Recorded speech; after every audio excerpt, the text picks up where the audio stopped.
दोस्तों थीमिंग की हमारी जो सीरीज है कि ड्रूपल में थीम कैसे बनाई जाती है, इस थीमिंग की सीरीज में आज हम लोग देखेंगे।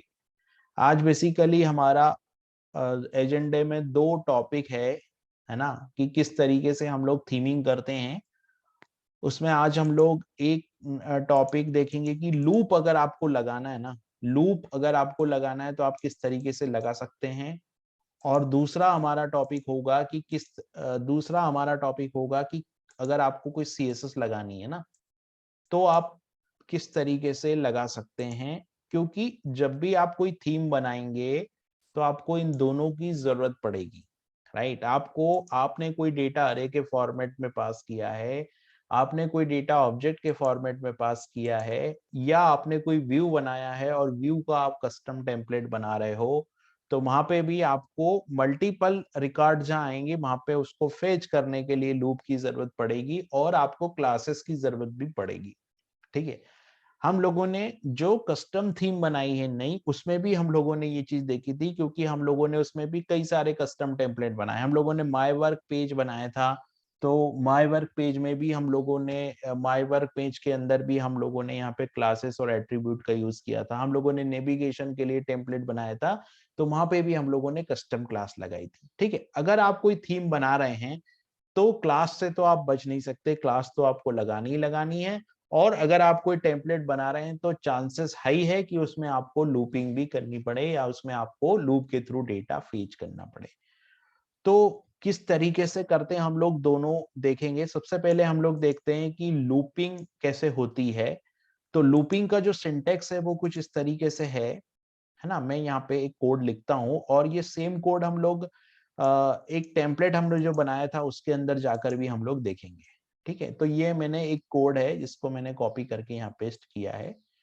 तो यहाँ पे आप देख रहे हो कि ये यूएल क्लास लगी है, यूएल क्लास के अंदर एक फॉर का लूप लगा है। तो फॉर लूप में क्या है, आइटम आइटम मतलब ये जो आइटम्स है वो कंप्लीट अरे है, और इसमें आइटम के फॉर्मेट में एक एक वैल्यू, मान लीजिए इस अरे में 10 वैल्यू है, तो फर्स्ट टाइम जब लूप चलेगा तो इस आइटम में फर्स्ट वाले इंडेक्स यानी कि जीरो वाले इंडेक्स की वैल्यू आएगी। तो जीरो वाले इंडेक्स पे जो कंटेंट होगा वो इसमें प्रिंट हो जाएगा। यानी कि ये कंप्लीट अरे है और इसकी जो वैल्यू लूप चलने के बाद इसकी जो वैल्यू है वो इसमें आइटम के अंदर आएगी। तो हम लोग इस तरीके से लूप लगाते हैं, इस तरीके से हम लोग वैल्यू को फेच करते हैं। फिर आइटम डॉट कंटेंट में जो भी कंटेंट होगा वो यहाँ पे प्रिंट हो जाएगा। तो ये एक तरीका है लूपिंग करने का टेम्पलेट के अंदर। टेम्पलेट के अंदर किस तरीके से डेटा को फेच करना है हमको। ठीक है, ये एक तरीका हो गया। इसके बाद कुछ और कंडीशन होती है कि जो लूप वेरिएबल होते हैं उन वेरिएबलों में कुछ प्रॉपर्टीज होती है। राइट, तो जैसे कि हम लोग इन प्रॉपर्टी का भी यूज कर सकते हैं। जैसे लूप लेंथ एक प्रॉपर्टी है ना। लूप की लेंथ एक प्रॉपर्टी है, इसका मतलब होता है कि कितनी वैल्यू उसमें आ रही है वो हमको यहाँ पे मिल जाएगी। लूप की लेंथ भी हम लोग फाइंड कर सकते हैं, है ना।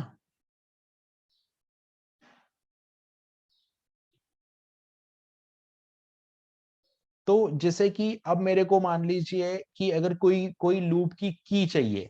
राइट, मेरे को की के साथ वैल्यू को निकालना है। राइट, अगर मेरे को मान लो जो लूप आ रहा है उसमें की वैल्यू भी मेरे को चाहिए। तो की वैल्यू मैं कैसे निकाल सकता हूँ, मैं की वैल्यू निकालने के लिए मुझे की वैल्यू निकालने के लिए भी सिंटेक्स होगा, की वैल्यू पेयर, है ना। अगर मान लो मुझे किसी लूप का की वैल्यू पेयर चाहिए तो वो किस तरीके से निकलेगा, तो उसको हम लोग देखते हैं। की वैल्यू पेयर निकालने के लिए लूप का सिंटेक्स कुछ इस तरीके से होगा। ठीक है, यहाँ पे की वैल्यू पेयर का क्या मतलब है, तो की वैल्यू पेयर का मतलब यहाँ पे ये है कि for delta value in items, मतलब आइटम्स के अरे में से जो की वैल्यू है वो डेल्टा में आएगी और जो वैल्यू है वो इसमें आएगी। तो इसको बोलते हैं की वैल्यू पेयर। तो की वैल्यू पेयर में से मान लीजिए डेल्टा जो कंटेंट की वैल्यू है वो यहाँ पे आएगी, लेकिन उस कंटेंट की जो की है वो डेल्टा के अंदर आएगी। तो ये है एक और फॉर्मेट, एक और सिंटेक्स जिसमें कि हम की वैल्यू पेयर के फॉर्मेट में भी डेट को फाइंड कर सकते हैं। और इसके पहले हम लोगों ने देखा उसमें नॉर्मली हम लोगों ने क्या किया था, वैल्यू फेच की थी इसमें से। ठीक है, तो ये दो सिंटेक्स हमारे यहाँ पे हो गए हैं। मैं इसको थोड़ा साइड में कर देता हूं ताकि हम लोगों के पास प्रॉपर जगह हो जाए। तो हम लोगों ने यहाँ पे लूपिंग के 2 एग्जाम्पल देखे, ठीक है। इसी तरीके से हम लोग इफ कंडीशन के साथ भी हम लोग लूप यूज कर सकते हैं। तो इफ कंडीशन के साथ हमको कैसे यूज करना है, तो उसका एग्जांपल भी मैं दिखा देता हूं कि किस तरीके से इफ कंडीशन के साथ हम लूपिंग यूज करेंगे। तो इफ कंडीशन के साथ लूपिंग यूज करने के लिए कुछ इस तरह का एग्जांपल हमारा होगा। इसमें हम लोग इफ कंडीशन के साथ भी लूपिंग यूज कर सकते हैं। फॉर आइटम मतलब आइटम्स अरे की एक वैल्यू, आइटम में आ जाएगी। तो फॉर आइटम इन आइटम्स अरे इफ आइटम डॉट स्टेटस, मतलब इफ आइटम डॉट स्टेटस में अगर कोई वैल्यू होगी तो वो वैल्यू आइटम में आ जाएगी। और यहाँ पर वैल्यू डॉट कंटेंट तो प्रिंट हो ही रहा है, ठीक है। तो यहाँ पर क्या किया हमने, फॉर लूप को इफ कंडीशन के साथ देखा। यहाँ पे फॉर लूप और की वैल्यू पेयर हमने देखा। और यहाँ पे नॉर्मल फॉर लूप कैसे चलाते वो हम लोगों ने देखा। तो इस तरीके से हमारा फॉर लूप चलता है। फिर मान लीजिए अगर आपको एल्स कंडीशन भी चाहिए है, राइट। फॉर आपने लगाया यहाँ पे, ठीक है। फॉर लूप आपने लगाया और एल्स कंडीशन भी मान लो मेरे को उसमें चाहिए, तो मैं कैसे करूंगा, तो मैं यहाँ पे एल्स लगा दूंगा, ठीक है। इफ के साथ एक कंडीशन और मैं लगा दूंगा एल्स कंडीशन।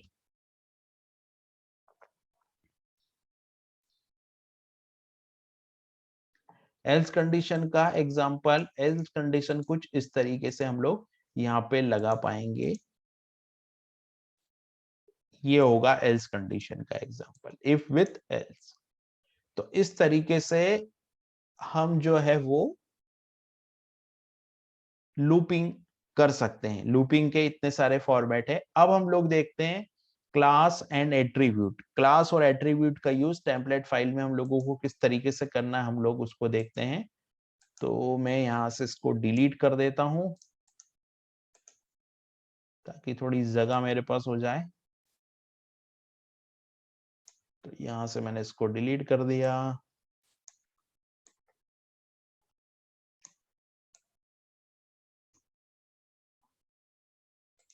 ठीक है। अब इसको मेरे को देखना है कि क्लासेस और एट्रीब्यूट का यूज हम कैसे करते हैं। अगर मेरे को कोई क्लास लगानी है तो हम लोग कैसे लगाएंगे, अगर हमको एट्रीब्यूट और क्लास का यूज करना है तो हम लोग कैसे करेंगे, ठीक है। तो इसके लिए हम लोगों ने जो लास्ट टाइम जो टेम्पलेट बनाई थी हम उसी को देखते हैं। हम लोगों ने यहाँ पे एक टेम्पलेट बनाई थी और उस टेम्पलेट का नाम है यहाँ पे menu.html.tick, राइट। इस फाइल में हम लोगों ने क्या किया था, यूएल के लिए अलग क्लास बनाई थी और एलआई के लिए अलग क्लास बनाई थी। तो अभी मैंने वही टेम्पलेट फाइल यहाँ पे ओपन कर रखी है और हम लोगों ने यहाँ पर यूएल के लिए मीनू नव क्लास लगाई है और एलआई के लिए हमने मीनू नव आइटम क्लास लगाई है। तो क्लास को सेट करने के लिए लिखना होता है सेट, और सेट के बाद में यहाँ पे लिखना होता है वेरिएबल और इजिकल टू, और ये एक अरे है, इसमें एक से ज्यादा एट्रीब्यूट भी हो सकते हैं। तो इस तरीके से हम लोग सेट क्लास कर देंगे। और इस वेरिएबल को हम लोगों को वहां यूज करना है, तो कैसे यूज करेंगे, जहां पे क्लास लगानी वहां पर हम लोग एट्रीब्यूट्स डॉट एड क्लास, और यहाँ पे हमको वो जो वेरिएबल हमने सेट किया था वो यहाँ पे हमको पास करना होता है। तो ये एक तरीका हो गया। दूसरा तरीका क्या होगा, दूसरा तरीका यहाँ पे हम लोगों को दूसरी क्लास लगानी, दूसरे तरीके से मतलब जैसे हम लोगों ने यूएल के लिए क्लास लगाई वैसे ही हमको एलआई के लिए लगानी। तो एलआई के लिए मैंने नया एक वेरिएबल डिफाइन किया और सेम यही तरीके हमने एट्रीब्यूट डॉट एड क्लास में जाके मैंने यहाँ पे इस वेरिएबल को कर दिया पास।